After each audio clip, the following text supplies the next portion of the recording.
Terraformers. Sim, aquele mangá que provavelmente você já ouviu falar como o das baratas mutantes. Mas no fundo, a gente sempre se pergunta, isso realmente é possível? Para isso, a gente tem que ir do começo. Calma, não tão do começo assim. O Sistema Solar, 8 planetas e uma estrela, o Sol. Dentro desse sistema, nós vamos focar especificamente em 2 protagonistas. Marte, o planeta vermelho, e a Terra, o planeta azul. Começando pelo nosso querido planeta azul. 70% da sua superfície é coberta por água.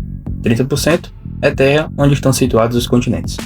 Não podemos esquecer também da camada gasosa composta por cerca de 78% do gás nitrogênio e 21% de oxigênio. E foi nesse ambiente específico que elas surgiram. A temida, mas curiosamente fascinante, a periplaneta americana, ou como todo mundo conhece, as famosas baratas. Um animal como qualquer outro, com defesas próprias, importante para a cadeia alimentar. Mas a característica mais importante é que são extremamente adaptáveis. Mas talvez eu não seja a pessoa mais adequada para explicar tudo isso sozinho. Por isso, eu chamei uma amiga bióloga para nos ajudar a entender o que essas criaturas realmente são. Então, Mirella, agora é contigo. Oi gente, meu nome é Mirella, falando um pouco sobre o que são esses serizinhos, né? Quem é a nossa querida barata doméstica mais conhecida? É a barata americana, a periplaneta americana. Bem, essas queridinhas fazem parte do filo Arthropoda e subfilo Hexapoda, ou seja, o que a gente chama de insetos, que são aqueles artrópodezinhos com 6 patinhas. Eles têm exoesqueleto de quitina, o que já confere uma alta resistência para eles, né? Por isso que quando a gente pisa nelas, elas fazem barulho crocante. Também existem outras características ligadas, como expressão por de mopede. Convenhamos, não é algo tão legal assim de se escutar. Mas, diferente dos seus primos que se alimentam de madeira, as queridinhas baratas se alimentam de qualquer coisa que tiver dando mole. Qualquer ranguinho, bichinho que tiver correndo por ali, elas estão lá fazendo o rango delas. E isso se deve muito por conta da anatomia dessas queridas, principalmente por conta do seu aparelho bucal extremamente complexo, onde elas têm um par de maxilas, um par de mandíbulas, lábios para alimentação, e isso um dos motivos do porquê o cardápio delas é tão grande. Saindo da parte da morfologia da cabeça, agora vamos para o tórax. No tórax dessas queridas, a gente vai ter algo chamado pronoto, que é como se fosse um escudo protegendo a região do tórax. Outras estruturas que estão intimamente ligadas ao tórax são, por exemplo, as asas, incluindo as tegminas, que são asas mais coriáceas, que ficam protegendo as asas membranosas que estão logo abaixo, e as 6 perninhas, no caso, 3 pares de perninhas. 3 de um lado, 3 do outro. Perninhas essas que fazem a gente levar um susto toda vida que elas aparecem simplesmente do nada na nossa frente, porque elas são muito rapidinhas. Isso que eu falei é a estrutura do tórax de baratas aladas. Existem também baratas que não têm asas. A maioria dessas são baratas silvestres. As baratas que a gente tem que possuem asas, a maioria são domésticas, como por exemplo a periplaneta americana que a gente está abordando aqui.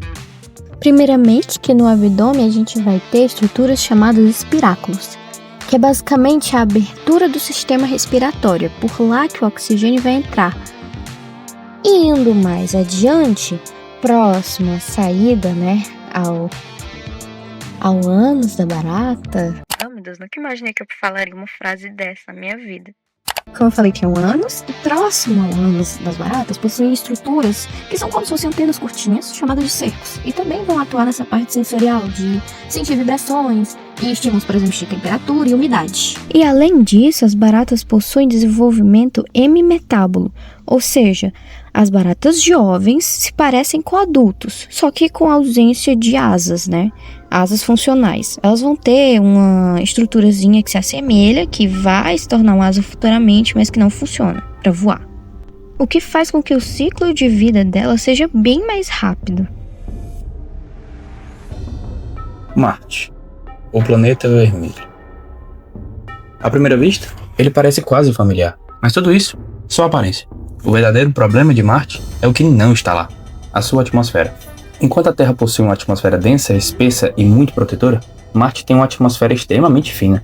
Para você ter uma ideia, a pressão atmosférica é cerca de 0,6% da pressão da Terra. O que isso significa é que para qualquer forma de vida, o planeta é praticamente um vácuo hostil. A composição dessa atmosfera também não ajuda. Quase 100% da sua atmosfera é feita por dióxido de carbono. O oxigênio praticamente não existe. Sem oxigênio suficiente, não tem respiração. Sem pressão adequada, os líquidos não se mantêm estáveis. Portanto, a água líquida em Marte não existe.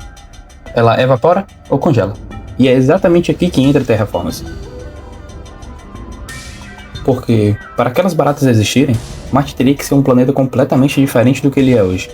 A obra justifica que foi enviado um musgo para fazer fotossíntese e gerar oxigênio suficiente. Ou seja, pegar todo o dióxido de carbono que tem na sua atmosfera, juntamente com a água, mais energia luminosa do Sol. Tudo isso formando glicose e liberando o gás oxigênio para a atmosfera. Primeiro, eles precisariam criar um campo magnético artificial, usando algo comparável a uma esfera de Dyson. A ideia aqui é simples: proteger o planeta da radiação solar e impedir que a atmosfera saia. Cientificamente, isso já é um salto gigantesco. Agora, sendo bem honesto, isso levaria milhares de anos, mesmo na Terra. Mas forçando a barra um pouco mais, com o tempo suficiente, esse oxigênio já começaria a se acumular na atmosfera. E junto com processos geológicos que o anime convenientemente ignora, o nitrogênio também se tornaria um componente dominante. O resultado? Uma atmosfera mais densa, mais pressão e um pouco de estabilidade. E isso mudaria até a aparência do céu de Marte. Quando a luz do Sol entra na atmosfera, as moléculas de gases, principalmente de oxigênio e nitrogênio, espalham mais facilmente os comprimentos de onda curtos, ou seja, a luz azul. Para que os músculos sobrevivam, o solo deve ser fértil para que ele se fixe. E fazendo alguns cálculos básicos, sabendo que o raio médio de Marte é de 3.390 km e que apenas 10% dessa superfície precisaria ser quimicamente ajustada para os musgos iniciais, considerando que Marte possui um formato esférico e sua área pode ser calculada a partir de 4πr², teremos que... Lá vai, gente.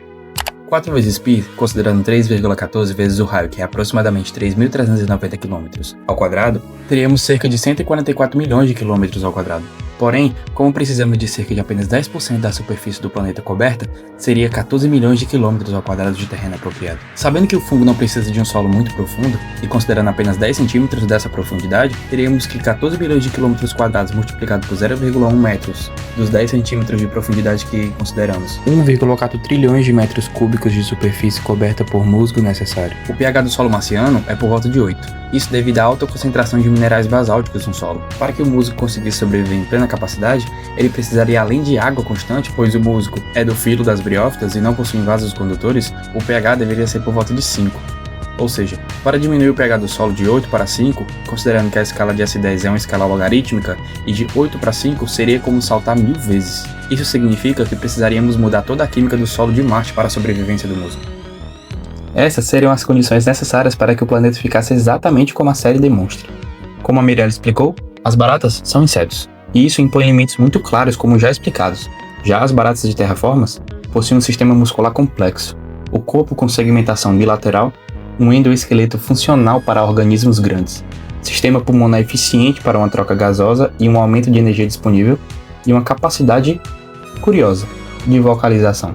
O problema inicial das baratas de terraformas é o tamanho.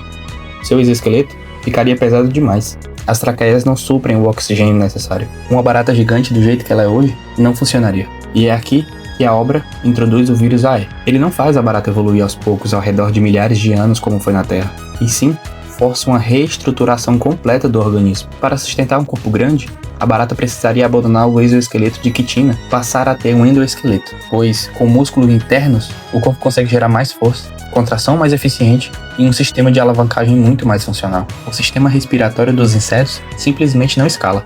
A quantidade de oxigênio necessário após a mutação seria imensa, e então o desenvolvimento de pulmões é essencial, pois a troca gasosa seria feita em maior quantidade.